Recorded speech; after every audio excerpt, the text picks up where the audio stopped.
కథలంటే ఇష్టపడేటువంటి పిల్లలందరికీ శుభాశీస్సులు. శ్రీ సిహెచ్ శివరాంప్రసాద్ మావయ్య గారు రచించిన రైతే రాజు పిల్లల కథల సంపుటి నుండి ఈ రోజు మీరు వినబోతున్న 36వ కథ ఊరి కోసం. విందామా మరి? కథ పేరు ఊరి కోసం అంటే ఏదో ఒక ప్రయోజనం ఉంటుందన్నమాట.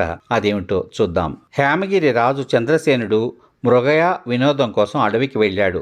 ఒక లేడీని వెంటాడుతూ వెళ్ళాడు. లేడీ దొరకలేదు. రాజు దారి తప్పిపోయాడు. ఎంత దూరం నడిచినా తాము విడిది చేసిన ఎర్ర చెరువు చెంతకు చేరలేకపోయాడు. ఆ చెరువు ఒడ్డునే గుడారాలు వేయించి పరివారంతో బస చేశాడు రాజు. దారి తప్పిన చంద్రసేనుడు కేకలు వేసుకుంటూ అడవిలో తిరుగుతూనే ఉన్నాడు. కానీ లాభం లేకపోయింది.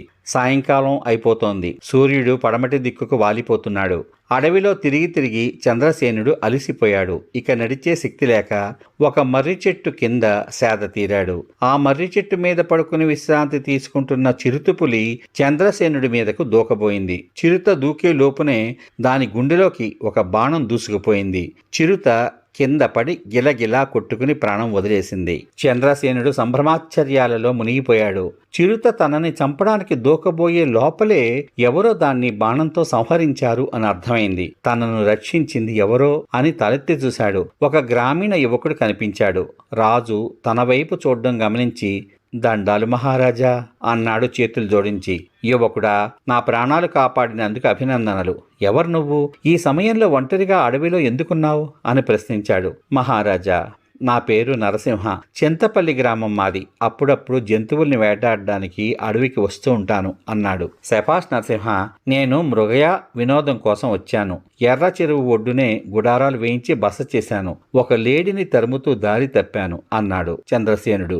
ఆ ఎర్ర చెరువు నాకు తెలుసు మహారాజా, పదండి మిమ్మల్ని తీసుకెళ్తాను అన్నాడు నరసింహ.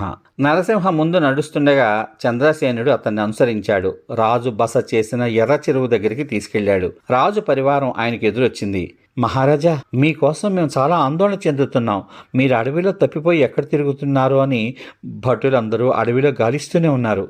ఎట్టకేలకి ఇక్కడికి చేరుకున్నారు. సంతోషం అన్నారు అధికారులు. చంద్రసేనుడు తనను చిరుతపులి బారి నుంచి రక్షించి ఇక్కడకు దారి చూపించి తెచ్చిన నరసింహను గురించి అందరికీ చెప్పాడు. నరసింహకు రాస మర్యాదలతో విందు ఏర్పాటు చేశారు ఆ రాత్రి. అతను ఆ రాత్రి అక్కడే బస చేసి మర్నాడు ఉదయం రాజును కలుసుకున్నాడు. మహారాజా, మీ ఆతిథ్యానికి కృతజ్ఞ సెలవిప్పిస్తే బయలుదేరతాను అన్నాడు నరసింహ. నరసింహ, నీ మేలు ఎప్పటికీ మర్చిపోం. నీకేదైనా బహుమానం ఇవ్వదలిచాం. ఏం కావాలో కోరుకో అన్నాడు చంద్రసేనుడు. మహారాజా, నాకు వ్యక్తిగతంగా ఏమీ వద్దు.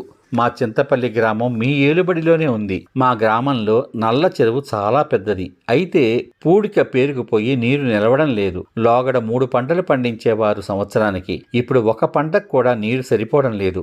గ్రామాధికారులు నిధులు లేవు అంటున్నారు. రాజధానికి వచ్చి మంత్రిని కలిసినా అంత ఖర్చు ప్రభుత్వం భరించలేదు అంటున్నారు. దయచేసి మా చెరువు పూడికి తీయించి మా గ్రామానికి మేలు చెయ్యండి అన్నాడు నరసింహ. అంతా విని చంద్రసేనుడు మందహాసం చేశాడు. మీ ఊరి సమస్య మాకు తెలుసు. చాలా పెద్ద మొత్తం ఖర్చు చేస్తే ఏం లాభం అని అంటున్నారు అధికారులు. అందువల్ల ఉత్తర్వులు ఇవ్వలేకపోయాం అన్నాడు చంద్రసేనుడు. మహారాజా, చెరువు పూడికి తీస్తే చాలా లాభం ఉంది. ఇప్పుడు రైతులు కేవలం ఒక పంట మాత్రమే పండించి శిస్తులు కడుతున్నారు. చెరువు పూడిక తీస్తే ఎక్కువ నీరు నిలవ ఉంటుంది. సంవత్సరానికి 3 పంటలు పండుతాయి. రైతులు 3 పంటలకు శిస్తులు చెల్లిస్తారు. ప్రభుత్వానికి లాభమే కదా అని వివరించాడు నరసింహ. చంద్రసేనుడు నరసింహ వివరణకు సంతృప్తి చెందాడు. రాజధానికి చేరిన వెంటనే చింతపల్లి గ్రామంలోని నల్ల చెరువు పూడికకు నిధులు మంజూరు చేశాడు. విన్నారు కదా, ఊరి కోసం కథ. రాజు తనకి అద్భుతమైన వరం ఇచ్చి ఏం కావాలో కోరుకో అని అడిగినా కూడా తన స్వలాభం కోసం ఏమీ కోరుకోకుండా చంద్రసేనుడు ఊరి కోసం ఎంత మంచి పని చేశాడో. తద్వారా 2 లాభాలు కలిగాయి. ఆ రాజుగారికి 3 పంటల శిస్తు దక్కుతుంది. ఆ గ్రామంలో నిరంతరం ఏటికేడాది 3 పంటలు పండడానికి కావాల్సినంత నీరు చెరువు నిండా ఉంటుంది. ఒక్క దెబ్బకి 2 పెట్టాలంటే ఇదేనన్నమాట. చాలా బాగుంది కదా ఈ కథ. ఈ కథ మీకు నచ్చినట్లయితే మీ స్నేహితులకు, బంధువులకు, మిత్రులకు అందరికీ షేర్ చేయండి. కథ మీద 10 మంది మెచ్చుకునే కామెంట్ని పెట్టండి.